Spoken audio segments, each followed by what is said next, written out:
Bah, la position du salafi non quiétiste à propos du djihad, c'est par rapport au fait du terrorisme. En fait, par rapport à cette information-là, à ces faits-là, ils disent pas ce qu'ils font c'est abominable, les terroristes et non. Non, non, ils disent juste que, en fait, les terroristes, ils font mal le djihad, c'est-à-dire ils le font pas avec la bonne méthode. C'est terrible.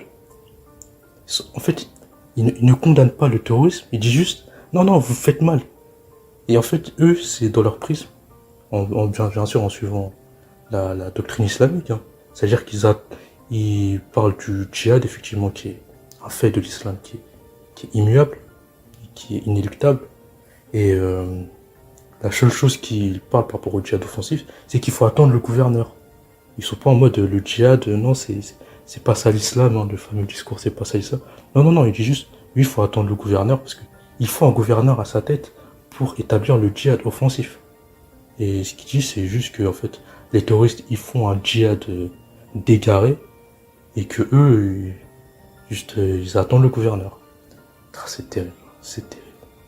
Et même d'art, et ça aussi, c'est quelque chose que je trouve qui est pas assez mis en lumière. Faut savoir que ceux qui subissent le plus ce terrorisme, c'est pas les pays occidentaux, c'est les pays musulmans. Parce que ces groupes terroristes, il y a Boko Haram, Daesh, Al-Qaïda, je dis pas tous les noms de tous ces films, ces trucs de malades mentaux. Ceux qui attaquent le plus, ils attaquent les pays musulmans. Parce qu'ils font du takfir. Le takfir, c'est le fait de sortir quelqu'un de la religion. Et là, c'est important, c'est qu'on en revient avec la notion de l'alliance et le désaveu. Parce que si le simple fait de passer de musulman à non-musulman lui permet d'exécuter des gens sans aucune once d'empathie, c'est dû à l'alliance et le désaveu. Parce qu'avec l'alliance et le désaveu, il y a clairement cette lecture de le sang du musulman est sacré, seulement le sang du musulman, ou sinon il y a un autre cas où le sang du non-musulman, il y a deux cas où le sang du non-musulman est protégé, si les chrétiens et ou juifs et qu'il a payé la jizya, c'est-à-dire ça c'est bien sûr c'est dans un cadre islamique, dans une terre d'islam. C'est-à-dire que le chrétien ou le juif paye sa jizya, c'est-à-dire en humiliation, c'est-à-dire que voilà, hein, humiliation, le mot veut dire ce qu'il veut dire. Seulement le djimmi chrétien et juif est protégé, et le musulman. Sinon, le non-musulman dans l'islam, il n'y a pas de protection particulière. C'est pour ça que les terroristes qui font du terrorisme dans les pays musulmans, se permettent de tuer des musulmans. Parce qu'ils les takfirisent et les sortent de l'islam. Donc, du coup, ils ont un statut de mécréant. Et le mécréant, comme on le voit avec l'alliance et le désaveu, n'a aucune considération pour le mécréant. Le mécréant n'a aucune valeur. Parce que dans l'islam, la valeur d'un être humain est selon son degré de piété. Mais si tu ne fais pas partie des gens du livre, ou si tu n'es pas musulman, tu n'as aucune valeur. Dans l'islam, tu peux prendre en esclavage des mécréants. D'ailleurs, c'est dans cette optique qu'il y a le djihad offensif. Parce que dans l'islam, l'esclavage est permis dans certaines conditions. C'est-à-dire dans l'optique du djihad offensif. Dans le djihad offensif, en faisant des captifs de guerre. Et ces captifs de guerre deviennent des esclaves. Et cette vision qu'ils ont de nous, en étant des êtres de la pire espèce, est complètement liée au Coran et d'ailleurs à l'alliance et le désaveu, à l'Wala wal Bala. Ou d'aimer ou de détester pour Allah. Parce que dans l'islam, on est considéré comme tous les non-musulmans sont considérés comme des ennemis d'Allah. Si en plus de surcroît, la personne, dans sa vision du monde, ou djihadiste, t'es un ennemi d'Allah. Et pourquoi il aura de l'empathie à ton égard? Et ça, c'est lié à l'alliance et le désaveu. Tout est lié à ce truc-là. L'alliance et le désaveu, c'est la programmation pour devenir un terroriste. Si tu vas jusqu'au bout de la démarche, mais tous les gens non musulmans, tu vas les considérer comme des merdes. Mais les gens qui me disent que le Coran c'est un livre incroyable, moi j'ai écouté le Coran, il a rien de magique. Hein. C'est des coups de pression, sans cesse des coups de pression. C'est un truc de ouf, c'est que des coups de pression, en faire.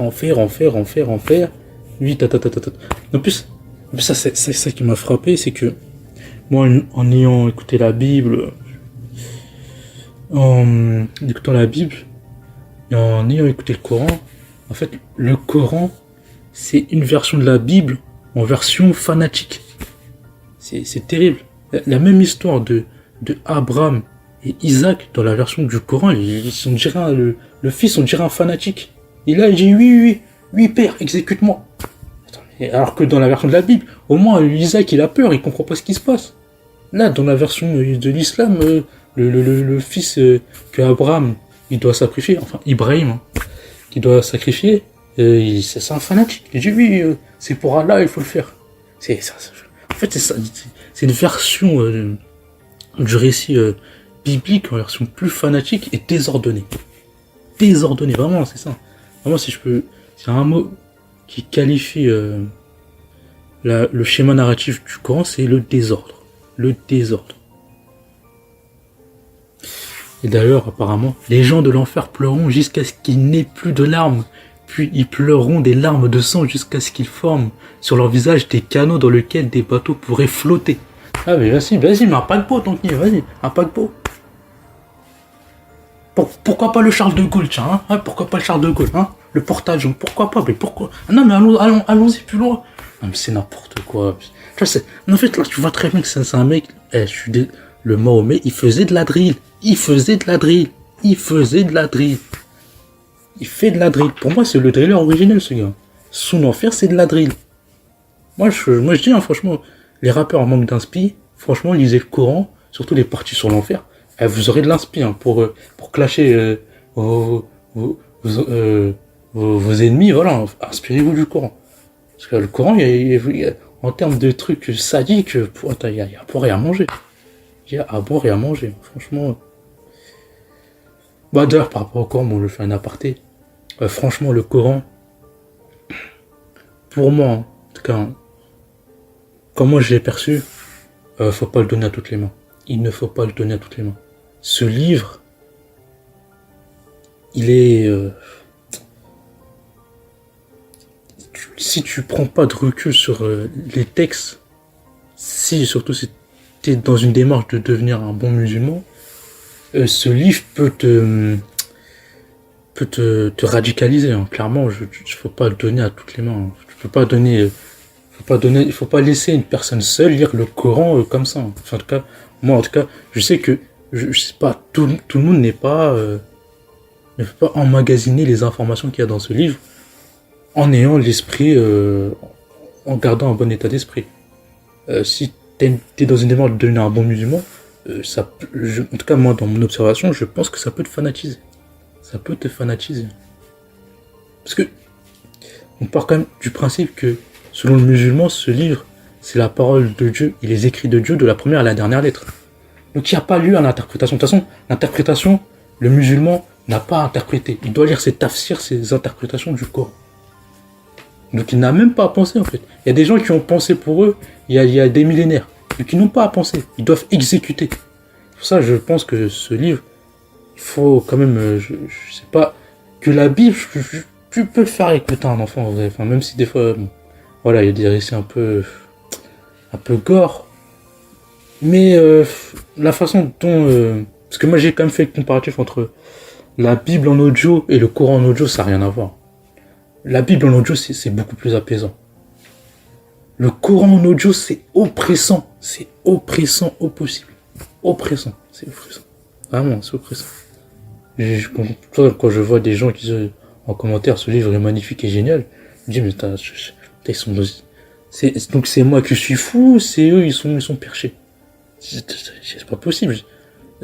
Quand je voyais les commentaires par rapport au Coran, je dis que moi, comment j'ai ressenti la lecture et l'écoute de ce livre, je dis, mais attends, on est dans 1984, George Orwell, ces gens-là, ils sont hypnotisés, c'est pas possible.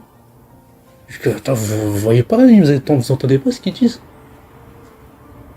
Et d'ailleurs, il y a les trucs où dit, lui, au voleur, coupez-lui la main. Il le dit, hein. Ou le fait de 100 coups de fouet pour les fornicateurs, c'est dit. Mais attends, mais il y a quoi de merveilleux dans ça? Non, expliquez-moi, moi je veux comprendre. Qu'est-ce que vous trouvez merveilleux dans ça? Qu'est-ce que vous trouvez merveilleux dans à chaque fois quelqu'un qui te dit oui, les mécréants iront en enfer pour l'éternité? Il y a quoi de merveilleux? Moi je pense, ma seule thèse c'est qu'ils sont endoctrinés, c'est-à-dire que ils sont endoctrinés, c'est ma seule thèse, hein. Sinon je ne vois pas. Bah d'ailleurs pour devenir Alaa le driller, hein, parce que ce gars-là, je pense qu'à notre époque, il aurait fait un bon driller quand même. Hein. Une bonne drill, hein. Il a fait une bonne drill, hein, parce que apparemment de très nombreuses personnes entreront en enfer, et telles décrites dans un hadith, leurs molaires auront la taille de petites montagnes. Je sais pas si attends, on parle de petites montagnes. Il faut se faire le panorama de ce qu'est une montagne. Ça veut dire qu'en fait, dans cet enfer-là, donc les mécréants, ils ont été agrandis exprès pour que la peau soit plus épaisse et pour qu'ils souffrent plus. Vraiment, ça en dit long, hein, sur le personnage qui a pondu cet enfer. Il a vraiment une haine indicible envers les non-musulmans. La distance entre les épaules de ses habitants a été décrite comme l'équivalent de 3 jours de marche. Non mais c'est absurde, c'est aberrant. L'enfer accueillera tous les mécréants et les pécheurs ayant existé depuis le début de l'humanité jusqu'à la fin, et il lui restera malgré tout de l'espace à combler. Oui, puisque apparemment l'enfer il parle. Oui, c'est vrai. L'enfer parle, c'est vrai, faut quand même le signifier. Bah attends, c'est pas fini. Bah parle. Oui, l'enfer parle. L'enfer, il a des sentiments, voilà. Il a des... Non mais c'est littéral, non mais vraiment c'est l'enfer comme... Voilà, l'enfer comédie club, on y est. L'enfer il parle, frère. Non mais c'est même pas crédible. C'est même pas crédible. Et la vérité, c'est pas crédible. C'est même pas crédible. Franchement, bon après, je vais pas faire de simulation. Mais je pense, j'aurais été né musulman, j'aurais entendu ces histoires sur l'enfer. J'ai dit, mais c'est quoi ces conneries? Vas-y, c'est bon, arrêtez avec vos sornettes. Alors, moi, je crois pas en vos fantaisies, là. Ah bah d'ailleurs, oui. Parce que pour parler de fantaisie, bah oui. Faut savoir que Mahomet, hein, Allah Mahomet, il a voyagé sur la Lune et a fendu la Lune. Au dos de El Boulak, un âne. Franchement, croire au Père Noël, c'est plus crédible. J'ai juré, croire au Père Noël, c'est plus crédible que l'enfer de l'islam et tous les trucs sur Mohammed. Croire au Père Noël, c'est plus crédible. Je suis désolé. C'est plus crédible. C'est plus crédible, je suis désolé. Nous, on est là, on blague un peu sur les enfants qui croient au Père Noël. Mais tête d'homme, ils sont plus cohérents que ce type de doctrine. Je suis désolé, hein. Les trucs aberrants. Sourate 50, verset 30. C'est le jour où nous dirons à l'enfer, en as-tu assez? Et l'enfer ouvre sa bouche et il dira, donnez-moi plus. Parce qu'en plus, il veut du rap. Tu vois, nous, quand à la cantine, tu veux les rap de frites. Lui, il veut rap de mécréants pour les brûler. Oh là là, ça c'est terrible. Non, cet enfer est une blague. Je suis désolé, hein, c'est une blague. C'est une blague. C'est tellement pas crédible, c'est aberrant. Comment on peut croire des trucs pareils? Ouais, bon, comme j'ai dit, c'est l'endoctrinement, malheureusement. Je pense, hein. Moi, c'est ma thèse personnelle. Bon, quoi qu'il y a des convertis, bon. Il y a des convertis, bon. Les convertis, je comprends pas. Mais en tout cas, pour les musulmans, je pense que si on leur récité l'enfer à l'âge adulte, je suis pas sûr qu'il y aurait eu autant de croyants. Parce que quand t'es enfant, en fait, tout ta personnalité, ta structure, ta façon de penser, comment tu te forges en tant qu'être humain, ça se fait pendant l'enfance. C'est l'enfance qui structure la personne que tu deviendras.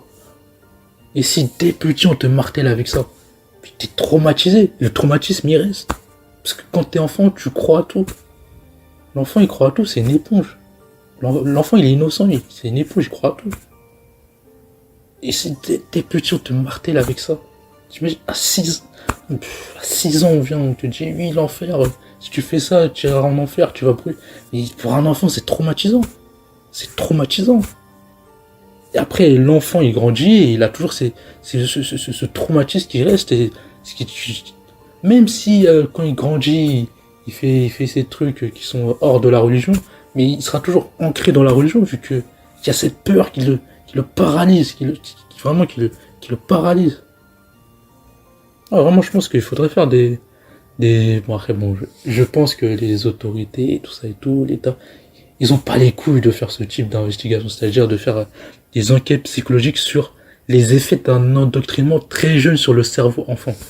Mais bon, vu que les religions ont des grands poids, et voilà, ils peuvent pas se permettre de faire ça avec des religions, une religion entre autres qui a 2 milliards d'adeptes, ça va être mal perçu si on dit que oui, ce que vous faites c'est un traumatisme pour les enfants. Et les autorités religieuses ont trop de pouvoir et trop de puissance, ils peuvent pas se permettre de faire ce type d'investigation, ce type d'enquête. Et pourtant ce serait très intéressant. Ça serait très intéressant. Bon, par rapport à l'enfer, bon là c'est le versant voilà, là c'est le là on est plus dans là on est clairement dans le rira bien qui rira le dernier. En fait, quand j'entendais cette expression, ben oh, je m'en foutais. Mais en ayant appris l'islam, tout ça, en fait, j'ai compris d'où ça vient. La sourate 83 du verset 34 à 36, c'en est le parfait exemple. Aujourd'hui donc, ce sont ceux qui ont cru, qui rient des infidèles sur les divans. Ils regardent. Est-ce que les infidèles ont eu la récompense de ce qu'ils faisaient? Bon là, on peut trouver une pirouette, oui, mais peut-être que... Bah, on va lire le tafsir.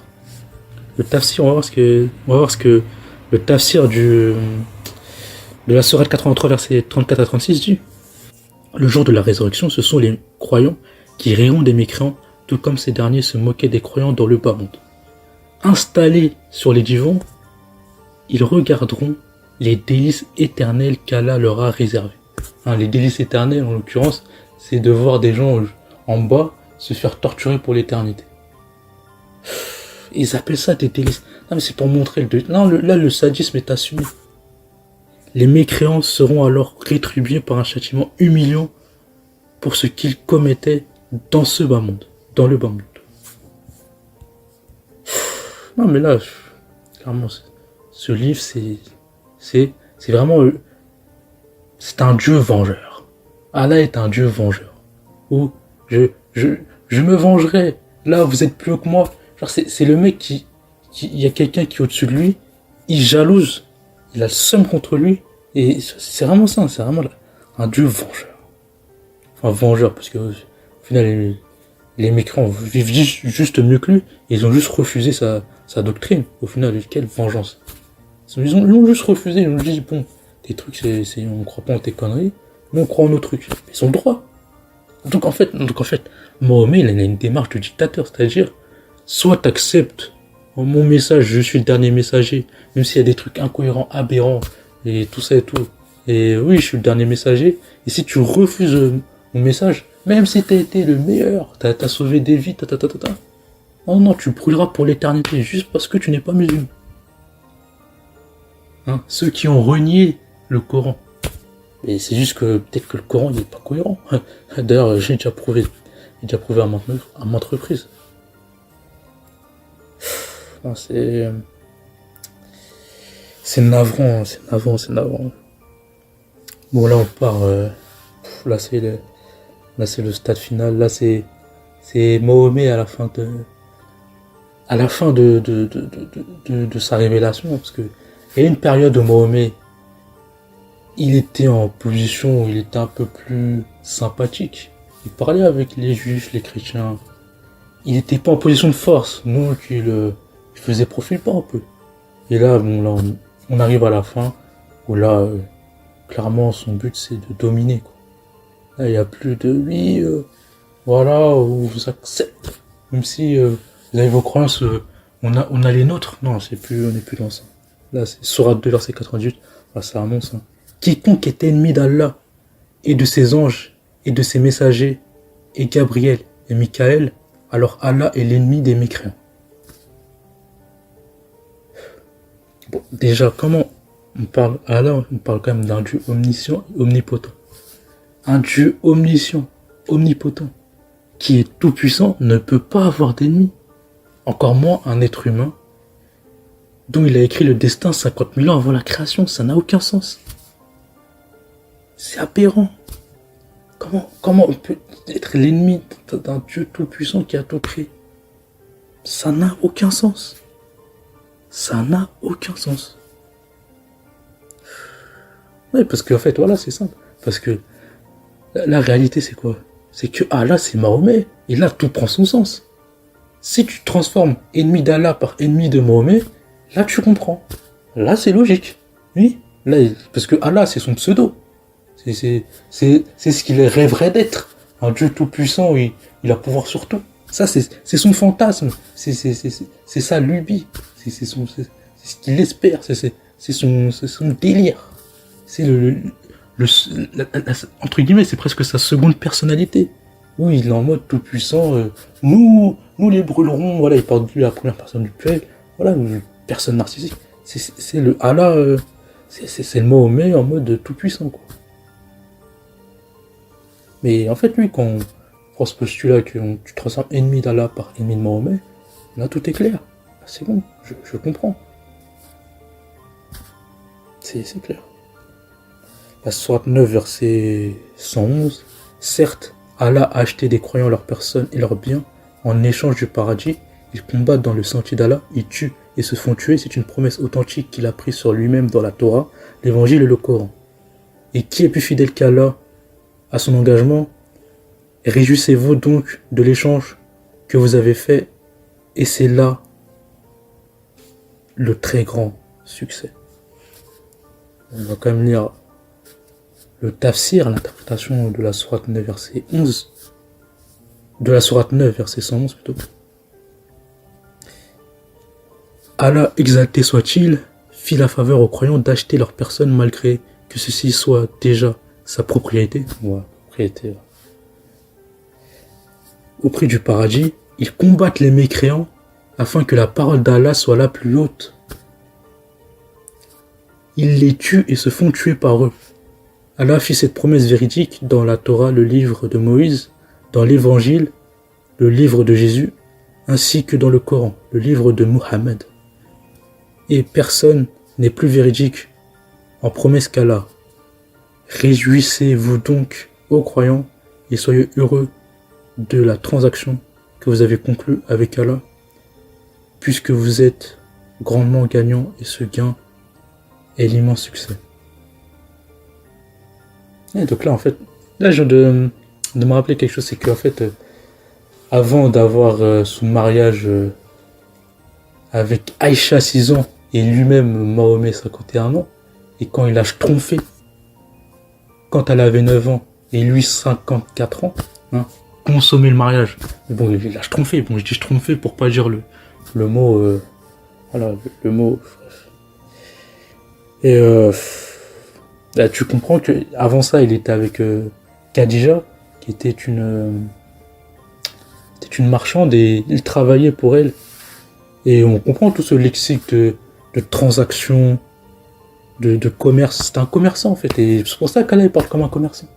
C'est parce que Mahomet lui-même était un commerçant. En fait, si on fait tous les liens avec Allah et Mahomet, tu comprends que c'est la même personne. Tu fais des liens entre la vie de Mahomet et le champ lexical d'Allah, tu comprends en fait.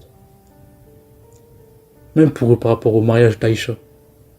Comment ça se fait que ce soit Allah qui a révélé à Mahomet dans un rêve qu'il va épouser Aïcha 6 ans? Comme par hasard. Faut se poser les bonnes questions.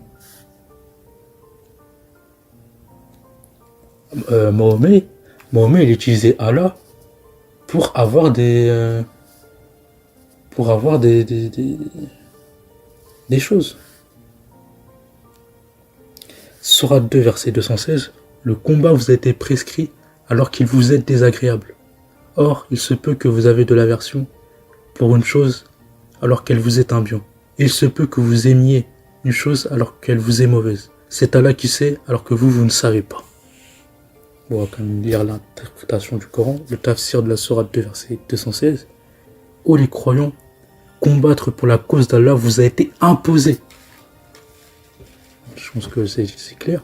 Même si l'âme humaine répugne naturellement à combattre, puisque le combat implique de mettre en péril ses biens et sa vie, or ce n'est pas parce que vous détestez une chose qu'elle ne peut pas être en réalité bonne et utile pour vous, comme c'est le cas pour le combat pour la cause d'Allah, puisqu'en effet la victoire sur l'ennemi et l'élévation de la parole d'Allah en sont les rétributions suprêmes. D'autre part, il est possible que vous aimiez une chose qui, au final, est un mal, est une nuisance pour vous, comme de ne pas participer à la lutte pour la cause d'Allah, puisque l'on encourt pour cela d'être abandonné par Allah et de se retrouver sous la domination de l'ennemi. Allah sait parfaitement ce qui est bien et ce qui est mal, alors que vous ne savez pas.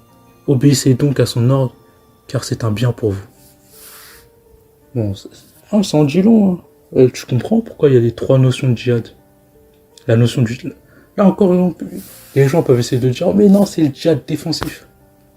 Mais non, il y a toujours le 3e djihad. Le djihad offensif, il est réel.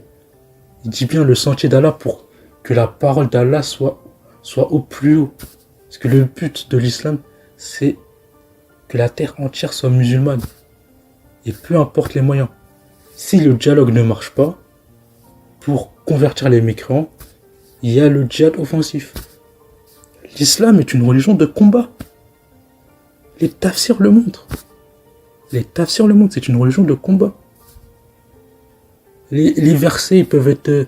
oui, c'est pas forcément... Mais alors que quand tu lis les tafsirs, parle clairement de... que la parole d'Allah soit le plus haut. La domination sur l'ennemi. Cette religion n'est pas une religion de paix. Elle vient pour combattre. C'est une religion de combat. C'est une religion de combat. C'est-à-dire, elle peut opter pour le dialogue, mais si le dialogue ne marche pas, il opte pour le combat. En fait, c'est de gré ou de force. C'est ça l'islam. C'est soit tu adhères à l'islam de gré, c'est-à-dire par la darwa, c'est-à-dire parler de l'islam pour convertir les gens à l'islam, ou soit c'est par la force, par le djihad offensif. Et bien sûr, le djihad offensif, c'est avec un gouverneur à sa tête. Parce qu'il faut quand même certaines conditions pour faire le djihad offensif. Mais le but final de l'islam, c'est que la terre soit entièrement musulmane. Et les écrits, vu que le Coran il est intemporel, les écrits vont jamais changer. Et qu'il y aura toujours des gens pour vouloir faire en sorte que la terre soit complètement islamisée. Et c'est pas étonnant qu'on voit que dans les années 2003, 2013, où il y avait le califat en Syrie. Le califat, tout ça, c'est dans l'islam, c'est dans le Coran. Le fait que la terre soit entièrement Allah seul, c'est dans le Coran. Le but de l'islam, c'est que la terre soit entièrement musulmane. Bon, je dis ça, le christianisme aussi. Mais le christianisme, on parle de... c'est par... En fait, tu annonces la bonne nouvelle. Que ce soit l'islam et le christianisme, leur but, c'est que la terre entière adhère au message. Mais au moins le christianisme, c'est simplement pour le dialogue. Bon, même si après, à partir de 300 avec Constantin, le christianisme a été utilisé pour être une religion pour dominer. Mais de base, après la mort de Jésus, ceux qui ont été témoins de son élévation 3 jours après, en fait, le but de tous les apôtres, c'était de diffuser la bonne nouvelle. Ils sont partis, ils se sont dispersés, ils essaient de donner la bonne nouvelle. Que là, pour l'islam, c'est soit je je te parle de l'islam, et si tu n'adhères pas, je te combats. Ah ben là, on est encore dans le thème, Sourate 4, verset 74. Qu'ils combattent donc dans le sentier d'Allah ceux qui troquent la vie présente contre la vie future, et quiconque combat dans le sentier d'Allah, tués au vainqueur, nous leur donnerons bientôt une énorme récompense. Bon, voilà, pour éviter que les gens essaient de dribbler, parce que les gens, quand il s'agit de ce type de verset, ils trouvent toutes les gymnastiques intellectuelles, ils trouvent tous les trucs, la traduction elle est mauvaise. Voilà. On va lire le tafsir, comme ça va être clair. Sourate 4, verset 74. Que les croyants sincères, ceux qui échangent volontiers la vie terrestre contre la vie terrestre, combattent pour la cause d'Allah, afin que sa parole soit la plus haute. Quiconque combat pour la cause d'Allah, pour que sa parole soit la plus haute, et meurt en martyr, alors triomphe de son ennemi, Allah lui accordera une récompense immense, à savoir le paradis. Et là ça commence clairement à être clair. Le martyr, quand on entend les djihadistes, ils disent ils vont mourir en martyr. Mais ça, voilà, on commence à comprendre. Ça vient pas nulle part, c'est le Coran. La notion du martyr. Là, je viens de lire le tafsir. C'est 4 verset 74. On parle clairement de martyr. Martyr au combat. Qu'est-ce qu'ils font les terroristes là? Après on dit ah non, ce ne sont pas des musulmans. Ce sont des musulmans, que vous le vouliez ou non.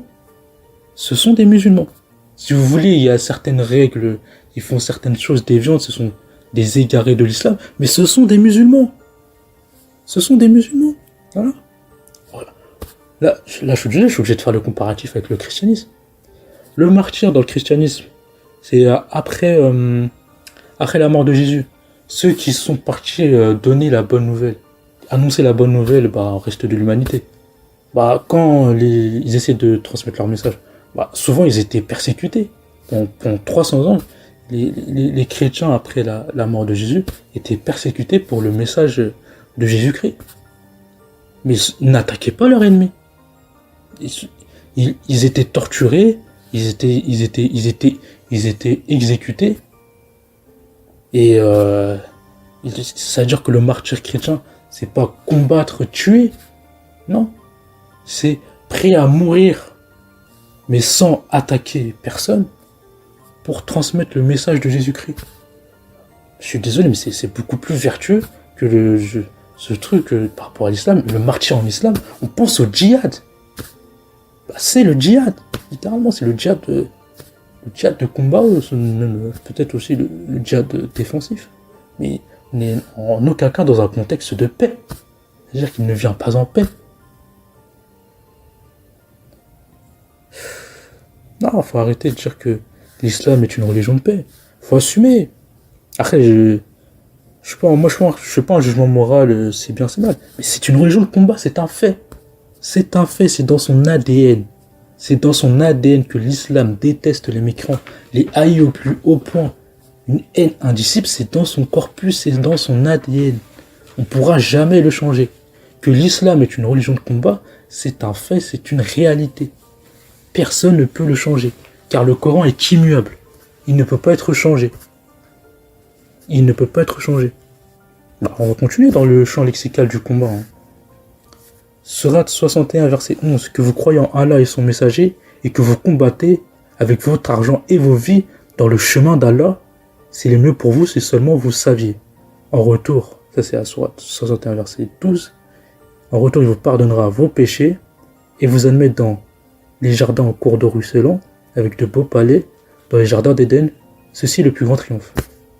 Et là, tu commences à comprendre, je suis désolé, moi, rien qu'avec ces deux versets qui se succèdent, tu commences à comprendre la logique des djihadistes qui tuent. C'est-à-dire que ils savent que pendant toute leur vie, ils ont fait du haram, ils étaient dans le haram. Ils se sont dit, ils vont se racheter le paradis. Ils font le djihad et pour eux, hop, ils meurent dans le djihad et hop, bingo, paradis. C'est comme ça qu'ils pensent. Ils disent oui, je vais intercéder pour 70 de mes proches, et voilà. Pour eux, c'est un espèce de cheat code pour aller au paradis. C'est terrible que je dis, hein, mais c'est comme ça qu'ils voient la chose. En fait, le Coran, il dit explicitement en fait, je commence à comprendre pourquoi les terroristes agissent ainsi. C'est indiqué dans le Coran. En fait, le problème, c'est que les gens ils sont dans le déni. En fait, il suffit juste de lire. En fait, voilà, c'est ça. En fait, le problème des gens, ça c'est peu importe les croyances, hein, c'est qu'ils ne lisent pas leurs textes. Ils ne lisent pas leurs textes. Ils se contentent d'écouter des théologiens, des savants, des imams, des prêtres, des pasteurs, des rabbins, peu importe. Mais ils en remettent leur cerveau à eux. Ils ne pensent pas par eux-mêmes. Et bien sûr, la personne au-dessus, ils ne vont pas dire des termes sur la religion, parce que s'ils disent vraiment les vrais faits de la religion, ça va repousser les gens. Moi, par exemple, par rapport au christianisme, on m'a jamais dit qu'il y avait eu des géants. Pourtant, je suis allé à l'église pendant une dizaine d'années. J'ai jamais entendu parler de géants. J'ai jamais entendu parler de géants. C'est seulement quand j'ai lu la Bible par moi-même que j'ai découvert qu'il y avait des géants. Parce qu'ils savent très bien. S'ils disent à leur auditoire, oui, il y avait des géants, mais je vais vous dire, attends, mais c'est n'importe quoi.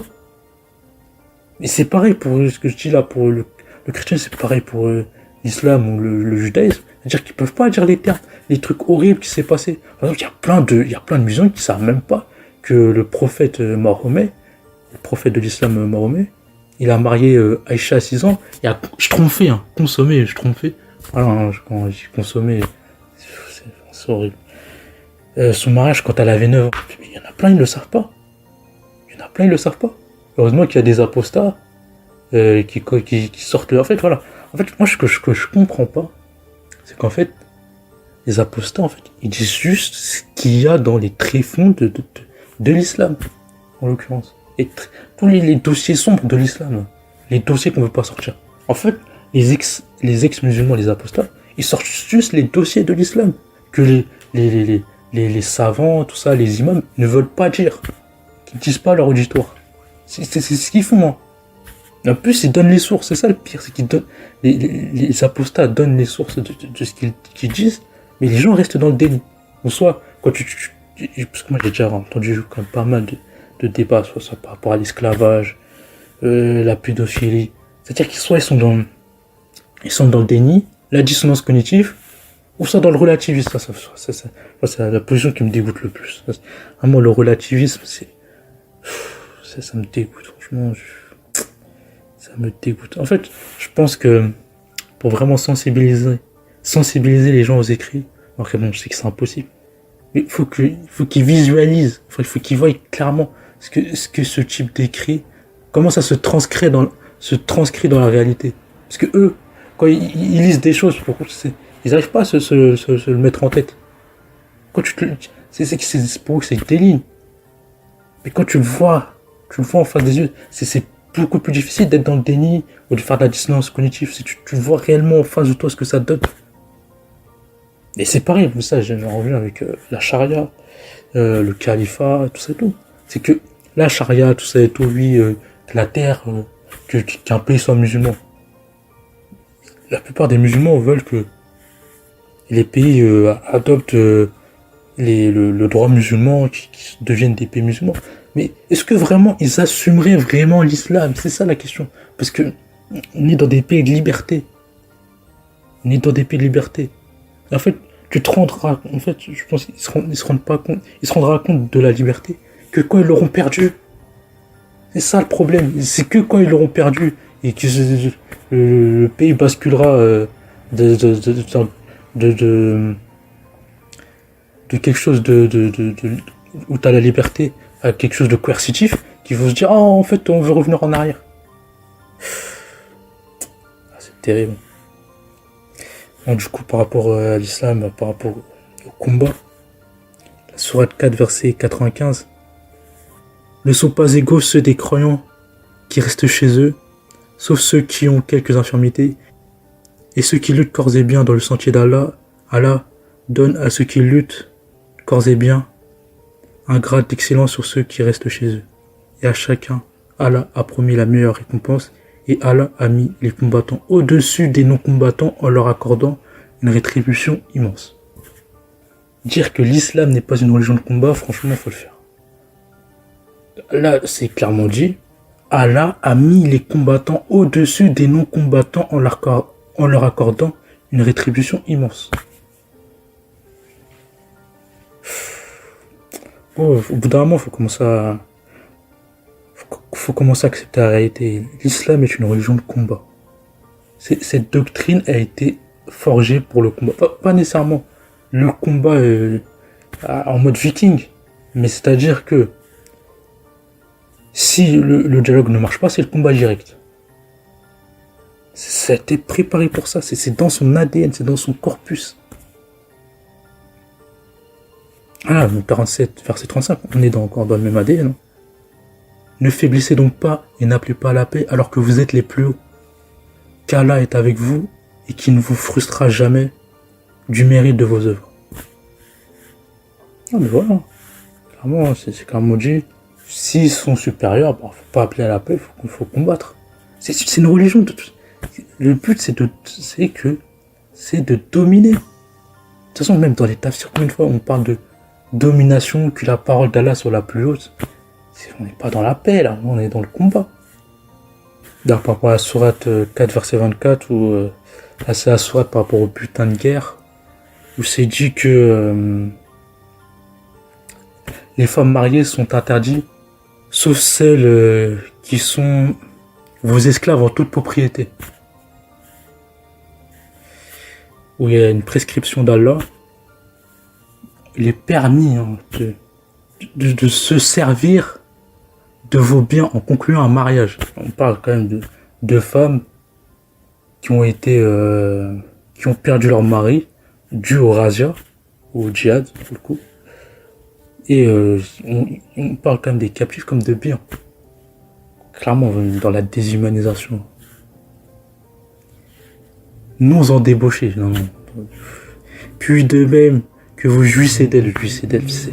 C'est du V-World. Quel jouissez, mais ça se trouve des captifs de guerre.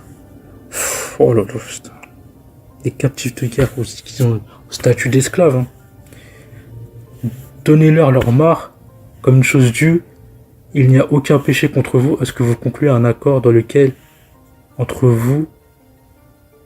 un accord quelconque entre vous après la fixation du mort, car Allah est certes omniscient et sage. Bon, je vois même pas où est la sagesse. Mais... Le tafsir de la sourate 4 verset 24. Allah vous a rendu illicite d'épouser les femmes mariées, sauf celles que vous possédez après les avoir capturées durant les combats pour la cause d'Allah. Donc voilà, on est dans le djihad, hein, le djihad offensif. À la rigueur aussi le djihad défensif. Je pense que c'est surtout pour le cas du djihad offensif pour le coup. Il vous est alors permis d'avoir des rapports intimes avec elle. Sérieusement, quelqu'un qui a perdu son mari, toute sa famille, elle serait consentante à avoir un rapport avec quelqu'un qui a tué la personne qui a tué toute sa famille? C'est du V-Word. C'est du V-Word. Oh là là. Après vous être rassuré qu'elle ne porte aucun enfant. Allah vous impose cette obligation et vous a permis d'épouser toutes les autres femmes en recherchant par vos biens à préserver votre chasteté de manière licite. Et non à commettre la fornication. Ah c'est vrai, bah oui, la fornication c'est vrai, c'est mal, hein. Simplement juste d'avoir des rapports intimes en étant pas marié, c'est pire que de faire le djihad offensif et de rendre en esclavage des femmes dont on a tué toute leur famille. Et ensuite les V-Word, les schtroumpfés. C'est vrai que la fornication c'est pire. Franchement c'est terrible. En fait cette religion elle tord la notion du bien et du mal. C'est terrible. Vraiment cette notion de halal haram là, c'est terrible. Ça distord toute la notion normale, hein, genre. Toute conscience, ce qu'on trouve naturel de mal ou de bien, il le tord. Oh, c'est terrible. Celles dont vous jouissez par le mariage, donnez-leur les droits qu'Allah vous impose de leur remettre, et il ne vous sera pas fait grief des arrangements que vous avez après la détermination du droit obligatoire lorsque l'époux accorde un surplus ou que l'épouse renonce à une part du droit. Allah connaît mieux ses créatures, et rien d'elles ne lui échappe. Il est aussi sage que dans sa gestion et ses prescriptions. Voilà, il parle de ça comme une transaction, mais C'est abominable. Quelle sagesse, hein. Oh là là. Ce livre est abominable. C'est que le Coran. J'ai même pas fait les hadiths. J'ai même pas fait les hadiths. Bah d'ailleurs, en parlant d'hadiths, Al-Bukhari, 3593. Bon là, verset de l'antisémitisme. Vous combattrez les juifs et aurez le dessus sur eux, de sorte que la pierre dira aux musulmans, voici un juif caché derrière moi, viens le tuer. Viens le tuer. Ah ouais, ça c'est vraiment ça, c'est le hadith de l'antisémitisme.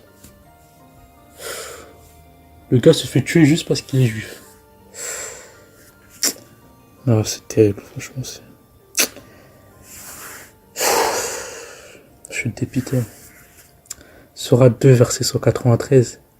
Et combattez-les jusqu'à ce qu'il n'y ait plus d'association et que la religion soit entièrement à Allah seul. S'il cesse, donc plus d'hostilité, sauf contre les injustes. Bon, là, on comprend quand même hein, l'idée du verset. On va quand même lire le tafsir, mais... Sourate 2, verset 193, le tafsir. Combattez les mécréants jusqu'à ce qu'ils délaissent le polythéisme et n'éloignent plus les gens du sentier d'Allah. La religion victorieuse sera alors celle d'Allah. S'ils cessent d'être des mécréants, s'ils cessent d'être mécréants et d'éloigner les gens du sentier d'Allah, cessez de les combattre, car l'hostilité ne concerne que ceux dont la mécréance rend injuste et éloigne les gens du sentier d'Allah. Voilà, c'est de l'absolutisme, c'est-à-dire tout doit être musulman. Avoir une pensée, avoir une vision différente du monde. Non. C'est vraiment la mécranophobie originelle. Et c'est dingue. D'ailleurs, attends. L'islam se prétend comme une religion qui détient la vérité absolue. Mais en toute logique, personne ne peut dévier les gens de l'islam si c'est vraiment une vérité absolue. Une vérité absolue, elle ne peut pas être balayée. Elle ne peut pas être contredite par aisance. C'est absolu. Craindre que les gens délaissent cette croyance n'a aucun sens si tu te prétends être la vérité absolue. À moins que tu sois une secte. Et là, c'est normal. Là, on comprend. Si t'es une secte, là, c'est beaucoup plus logique. C'est navrant, c'est vraiment navrant. C'est vraiment navrant. Bon, on va quand même lire la sourate 4, verset 145, qui concerne les hypocrites.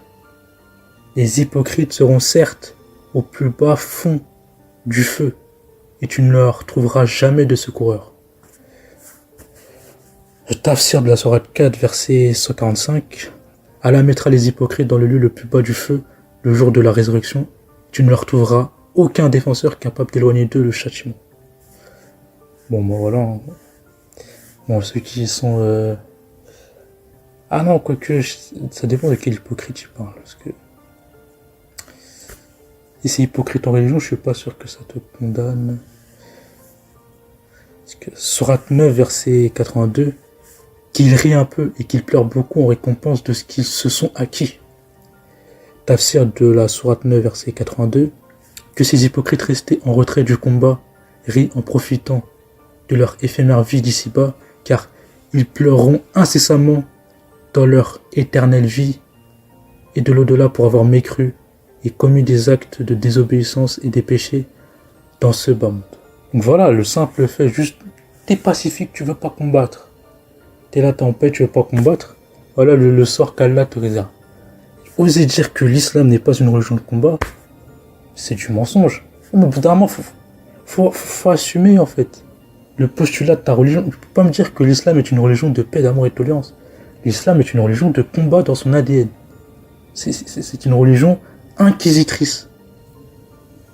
Elle est inquisitrice dans son ADN. Son but, c'est la domination. C'est la domination. Et à tel point que dans l'islam, tous les mécréants sont d'office condamnés à l'enfer pour l'éternité. Même si c'était quelqu'un bienveillant qui sauvait des vies, comme voilà, les médecins sans frontières à Gaza, qui là, actuellement, on voit le massacre qui se passe actuellement à Gaza. Les médecins sans frontières, ils sont pas tous musulmans. Il y a une bonne partie qui sont pas musulmans. Une bonne partie ne sont pas musulmans. Pourtant, ils sauvent des vies et ils font pas une distinction. Ah, quelle obédience, il vient d'où? Non. Eux, ils sauvent des gens, peu importe, peu importe où, en fait. Ils sauvent juste des vies humaines. Ils font pas de distinguo. Mais c'est ça franchement, qui me sidère. C'est que, de l'autre côté, un musulman qui est un violeur, un incestueux, un pédophile, vraiment un tueur en série ou un tueur de masse sera condamné à l'enfer, certes, mais pas forcément éternellement. En quoi ça c'est juste? En quoi ça c'est juste? Donc il y a quelqu'un, c'est juste, il ne croit pas en Allah, mais il sauve des vies. Il sauve des vies. Les médecins sans frontières, ils font même pas ça, ils font pas ça pour l'argent. Ils mettent leur vie en jeu. Et Allah, qui se dit être juste, hein, et ben, cette personne-là, elle sera condamnée à l'enfer pour l'éternité. L'enfer que j'ai débité. Il va déguster tout ça, alors qu'il a passé sa vie à sauver des gens. Mais Allah n'est pas quelqu'un de juste. Ce mec-là est un tortionnaire absolutiste. Ce mec-là est en plus absolutiste et en plus incohérent. Parce que Allah a écrit le destin de l'humanité 50 000 ans avant la création. Ça veut dire que ceux qui sont mécréants sont destinés à être mécréants. Mais tu vas les condamner pour quelque chose qu'ils ne peuvent pas changer. Ça n'a aucun sens. En plus, bah oui, parce que dans l'islam, la valeur d'un humain se mesure à son degré de piété. Car un mécréant ne vaut rien. Et d'ailleurs, ça, on en revient à ce que j'avais relevé par rapport à l'alliance et le désaveu. Cette notion de la valeur d'un humain se mesure à son degré de piété selon Allah. Donc là, on voit clairement qu'avec la notion d'alliance et le désaveu, tous ceux qui ne sont pas musulmans ne valent rien. À partir de là, pour que quelqu'un qui parce que pour moi,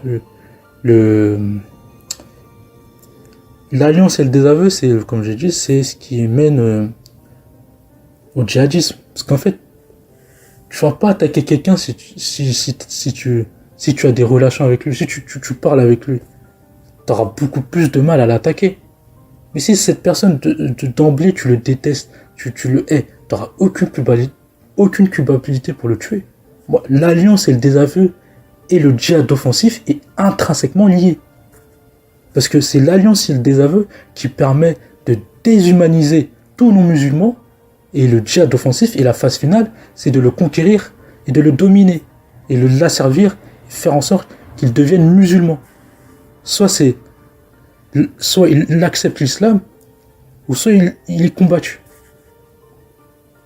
L'alliance et le désaveu, ça mène pour moi, vraiment, l'alliance et le désaveu, ça mène au djihad.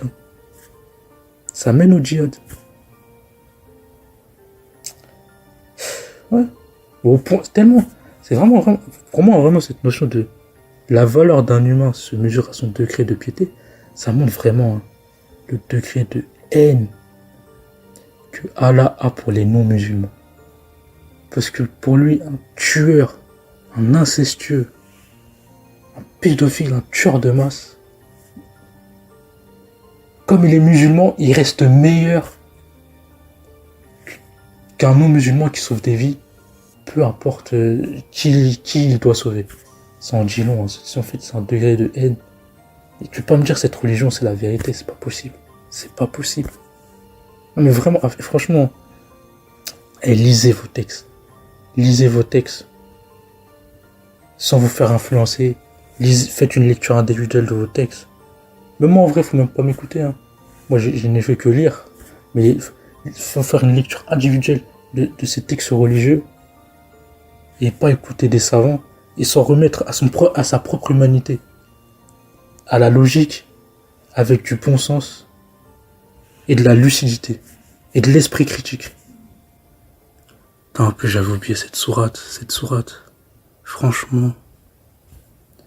C'est pas possible, cette sourate, c'est... Comment on peut penser que Allah, c'est Dieu? Non mais sérieusement. Cette sourate, ça explique tout. Pourquoi les terroristes, ils égorgent leurs victimes? Cette sourate en est la démonstration, c'est la preuve. On comprend pourquoi ils font ça, les terroristes. Et en fait, Tout ça, ça vient du Coran. Avec la sourate 47, verset 4. Lorsque vous rencontrez au combat ceux qui ont mécru, frappez-en les coups, puis, quand vous les avez dominés, enchaînez-les solidement.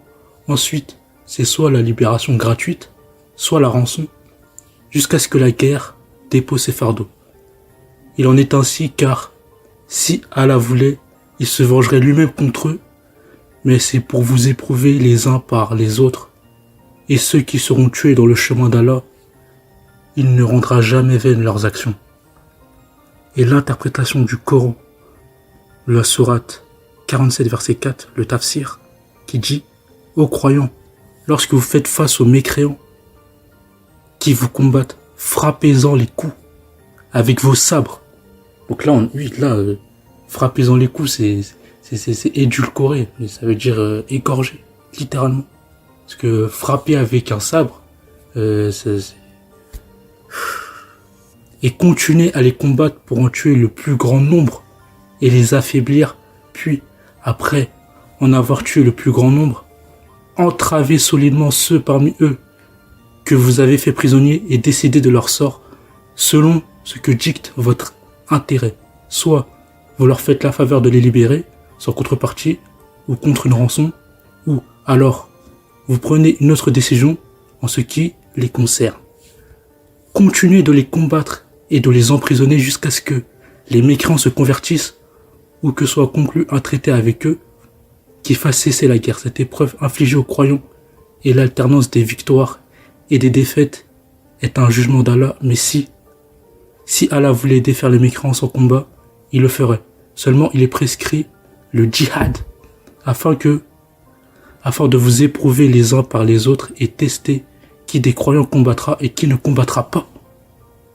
Il le prescrit également afin que les mécréants soient éprouvés par le croyant. S'il tue le croyant, ce dernier ira au paradis, et s'il est tué par le croyant, il ira en enfer.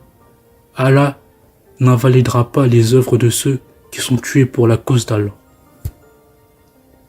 Bon, franchement, rien que cette sourate, franchement, j'ai des flashbacks de Daesh, de Boko Haram, d'Al-Qaïda. Cette sourate, il montre carrément le procédé de tous ces groupes terroristes. Comme on voit qu'ils suivent exactement ce même procédé. Et le tafsir, l'interprétation du Coran, va complètement dans ce sens.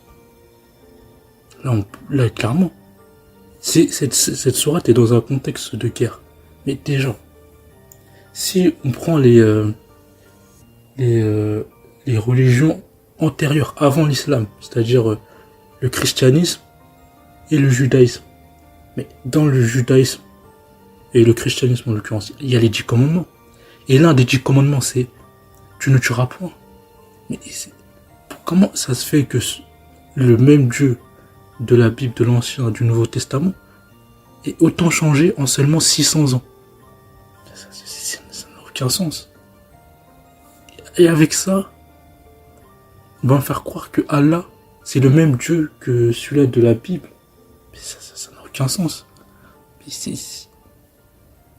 franchement... Qu'est-ce que l'islam a apporté à l'humanité? Qu'est-ce que l'islam a apporté au monde? Qu'est-ce qu'il a apporté?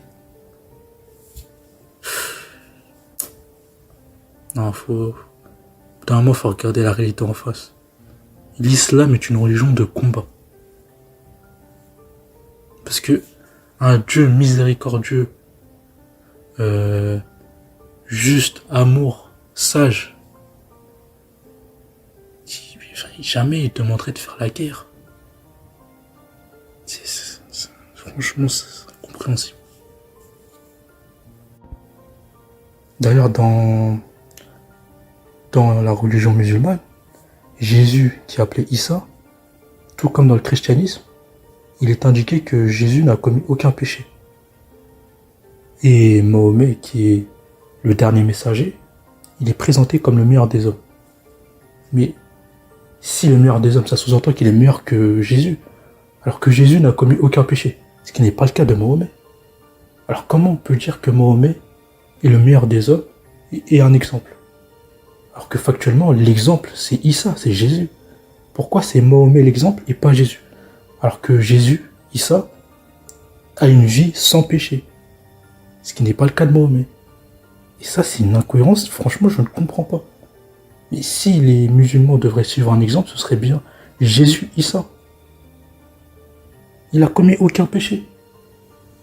Alors que Mahomet, avec Aïcha, ce qu'il y a eu avec Aïcha, ça s'appelle de la pédocriminalité. C'est de la pédocriminalité. En plus, il a tué plusieurs personnes. Il a fait des guerres. C'était loin d'être quelqu'un de pacifique. Pourquoi lui est pris en exemple au lieu de Jésus? Bon, en l'occurrence, ce qui m'a fait comprendre que le christianisme, le judaïsme et l'islam, c'est des fantaisies au final, hein, c'est de la fumisterie. Moi, c'est vraiment le récit des religions avec le prisme du fait que Dieu soit omniscient. Parce que si on prend tout le narratif de ces trois religions, en prenant en compte que Dieu est omniscient, mais tout ce qu'il y a dans le récit est complètement incohérent. Complètement incohérent. Parce que, en plus, ça montre aussi le machiavélisme de ce Dieu, parce que il savait le futur, mais il a laissé le serpent dans le jardin d'Éden, et il a laissé l'arbre de la connaissance au vu d'Adam et Ève. Vu qu'il savait le futur, il savait déjà qu'ils allaient commettre le péché originel. Donc pourquoi il a laissé ces deux éléments, sachant d'avance que ça allait aboutir à l'apocalypse et au jugement dernier. Le test était biaisé dès le départ, car la mise en situation. Et le seul aspect où cette situation aurait été une véritable épreuve, c'est si Dieu était pas omniscient, ce qui n'est pas le cas dans ces religions. Et à partir de là, j'ai compris, c'est que si on prend vraiment ces religions en prenant en compte cette omniscience, en fait, l'être humain n'a aucun libre arbitre. Il est pantin du destin. On n'a que l'illusion du soi au final.